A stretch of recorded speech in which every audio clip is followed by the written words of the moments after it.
এবার আরজি করের বিচার চেয়ে পথে নামল ফুরফুরা শরীফ। চিকিৎসকের হত্যার বিচারের পাশাপাশি আনিস খানের খুনিদের শাস্তির দাবি করে মিছিল সংগঠিত হয়। ফুরফুরা শরীফের উজলপুকুর ধার থেকে হাতে প্ল্যাকার্ড ও মোমবাতি নিয়ে মিছিলে পা মেলান এলাকার নারী পুরুষ। ফুরফুরার পীরজাদা নওশাদ সিদ্দিকী, মেহরাব সিদ্দিকী, সাফেরি সিদ্দিকীরা মিছিলে পা মেলান।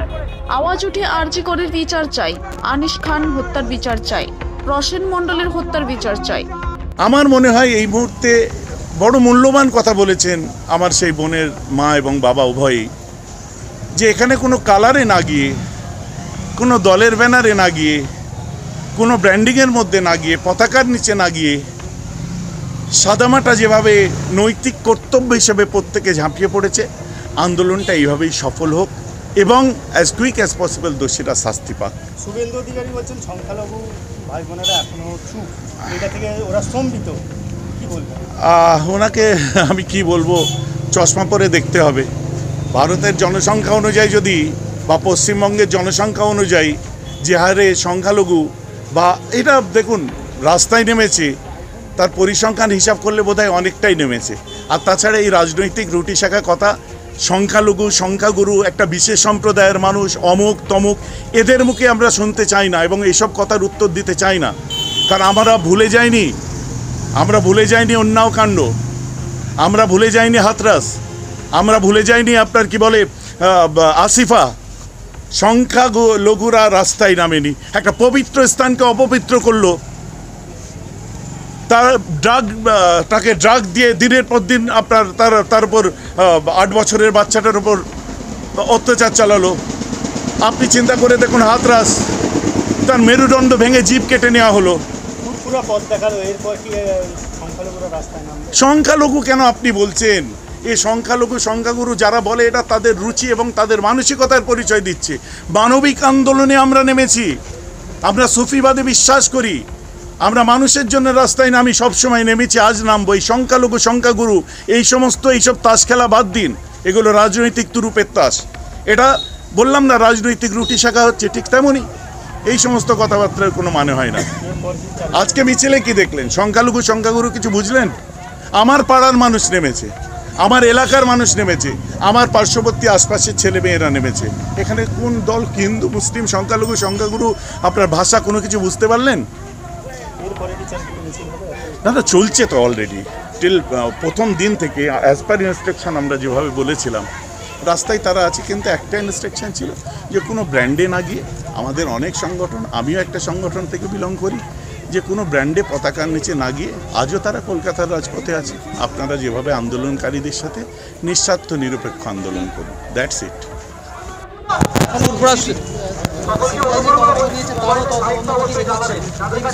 এক সপ্তাহ অতিবাহিত হচ্ছে, সিবিআই নেওয়ার পরেও আমরা পর্যন্ত দেখছি সেই একজনই গ্রেপ্তার আছে। ডাকছে ছাড়ছে, সন্দীপ ঘোষকে ডাকছে ছাড়ছে মহাশয়, সন্দীপ ঘোষ মহাশয়।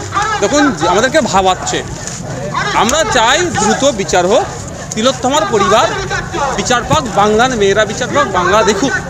আগামী দিনে কারোর মধ্যে এই প্রধানের পশুবৃত্তির চিন্তাভাবনা থাকলে মনের মধ্যে যাতে কবর দেয়, মনের মধ্যেই যেন দাহ করে, তার ব্যবস্থা সরকার করবে। রাজ্য সরকারের কাছে আশা করব এই সিবিআইকে যথাযথ সহযোগিতা করুক। সাথে সাথে সিবিআইকে বলবো তাদের সাকসেস রেট নিয়ে কিন্তু অনেক প্রশ্ন থেকে যাচ্ছে, এক্ষেত্রে তাদের স্ট্রাইক রেট খুব ভালো থাকবে। দ্রুত যারা এই কালপিট এই কাজের সাথে যুক্ত তাদের বিরুদ্ধে চার্জশিট রেডি করে কোর্টের কাছে হাজির করবে। অন্যথায় কিন্তু আজকে আমরা রাস্তায় নেমেছি, আগামী দিনে কিন্তু এই রাস্তা নেবে সিবিআই অফিস না ঘেরাও আমাদের করতে হয়। যদি সিবিআই মনে করে এটাকে স্লো নিয়ে যাবেন বা তারা আধিকারিকরা যদি কোনো রকমভাবে প্রেসারের সম্মুখীন যদি করে, কিন্তু আমাদেরকে আগামী দিনে সিবিআই অফিস অভিযান না করতে হয়। আনিস খানের হত্যার এখনো বিচার, আনিস খান থেকে শুরু করে প্রিয়াঙ্কা হাসদা, আপনারা জানেন আদিবাসী সমাজের এক ইউনিভার্সিটির ছাত্রী, তাকে তার বাড়ির অদূরেই তাকে গলা কেটে হত্যা করা হয়েছে। এখনও পর্যন্ত তার খুনের কিনারা করতে পারেনি পুলিশ। আপনার দুর্ভাগ্য আমাদের পুলিশের প্রতি যে তাদেরকে এই অবস্থা করতে হচ্ছে কেন। নিশ্চিতভাবে এখানে কোনো মনিটরিং হচ্ছে। যদি পুলিশকে ফেয়ারভাবে কাজ করতে দেওয়া হয়, পুলিশ 24 ঘন্টার মধ্যে কালপিটগুলোকে খুঁজে বার করতে পারবে। সিবিআইয়ের উপর ভরসা রাখছেন? দেখুন এক সপ্তাহ অতিবাহিত হয়ে গেলে এখনও পর্যন্ত সিবিআইয়ের কোনো প্রোগ্রেস সেই অর্থে দেখতে পেলাম না। তো আর কটা দিন অপেক্ষা করবো, নাহলে সিবিআই আবার কলকাতা যে অফিস আছে সিবিআই অফিস আমরা অভিযানে নামতে হবে। এগুলো সরকারি প্রতিষ্ঠানে একটা নৃশংস হত্যা হলো, তারপরে সেই আর্জি করে যাওয়ার হামলা, এই রাজ্য সরকার নিজের দায় না নিয়ে এখন সিবিআইয়ের ওপর তদন্ত রেখেছে। দেখুন, রাজ্য সরকারের ব্যর্থতার জন্যই গতকালকে সুপ্রিম কোর্টের প্রধান বিচারপতি বললেন এখানে সিআইএসএফ লাগাতে হবে। দেখুন, আমাদের সত্যি খারাপ লাগছে, আমাদের রাজ্যে সিআইএসএফ আসছে পুলিশের পরিবর্তে, সত্যি খারাপ লাগছে। যেগুলো পুলিশের নিরাপত্তা দেওয়ার দরকার ব্যর্থতার ফলে সিআইএসএফকে দিয়ে দেওয়া হচ্ছে। রাজ্য সরকারের ব্যর্থতা স্বীকার করা দরকার, আগামী দিনে এই ধরনের কোনো ঘটনা ঘটাবে না স্যার, ইনশিওর করা দরকার রাজ্য সরকারকে। 24 তারিখ থেকে তৃণমূল রাস্তায় নামবে এরই প্রতিবাদে। দেখুন, নামুক না, তবে তৃণমূল নামার আগে একটা কথা শুধু বলবো, এতটুকুই, ডায়মন্ড হারবারে ভোটের সময় এক ডক্টর সুসাইড করেছিল, অভিযোগ ছিল সেখানে ডক্টরকে সুসাইড করতে বাধ্য করেছিল। যারা সুসাইড করতে বাধ্য করেছিল তাদের মধ্যে কজনকে অ্যারেস্ট হয়েছে।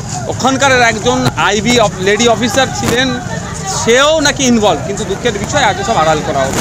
বিগত দিনে সরকারের হাতে যেগুলো ছিল, যে আজ পর্যন্ত প্রায় 12 থেকে 16টা সিট গঠন করেছে এই রাজ্য সরকার ক্ষমতায় আসার পরে, কটা সুরাহা করেছে।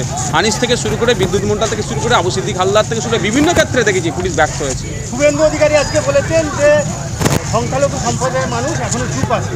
দেখুন, শুভেন্দুবাবু সার্টিফিকেট দেবে, তারপরে সংখ্যালঘু সমাজের মানুষকে ভাবতে হবে।